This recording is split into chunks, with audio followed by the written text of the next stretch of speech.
Start now.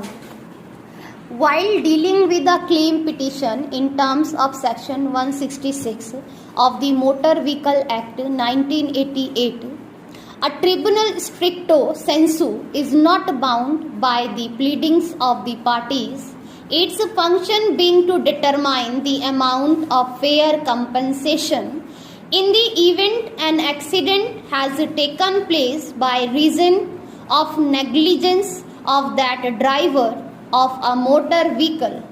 It is true that occurrence of an accident having regard to the provisions contained in Section 166 of the Act is a sine qua non for entertaining a claim petition, but that would not mean that despite evidence to the effect that death of the claimant's procedure had taken place by reason of an accident caused by a motor vehicle, the same would be ignored only on the basis of post-mortem report.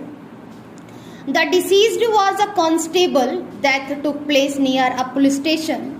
The post-mortem report clearly suggests that the deceased died of a brain injury. The place of accident is not far from the police station.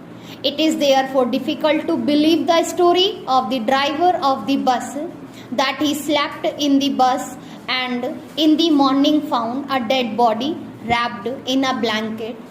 If the death of a constable has taken place earlier, it is wholly unlikely that his dead body in a small town like Dharampur would remain undetected throughout the night, particularly when it was lying at a bus stand and near a police station.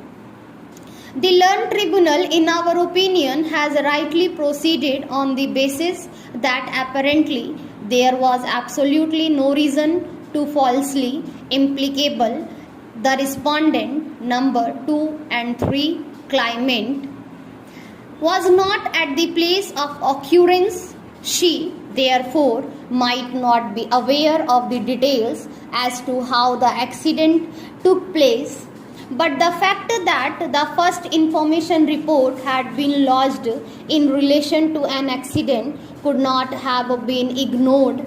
Some discrepancies in the evidences of the claimant's witnesses might have occurred, but the core question before the tribunal and consequently before the High Court was as to whether the bus in question was involved in the accident or not. For the purpose of determining this sad issue, the court was required to apply the principal underlying burden of proof in terms of the provisions of Section 106 of the Indian Evidence Act as to whether a dead body wrapped in a blanket had been found at the spot at such an early hour, which was required to be proved by the respondent number 2 and 3.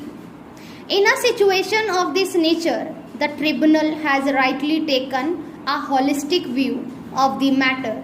It was necessary to be borne in mind that strict proof of an accident caused by a particular bus in a particular manner may not be possible to be done by the claimants. The claimants were merely to establish their case on the touchstone of preponderance of probability. The standard of proof beyond reasonable doubt could not have been applied.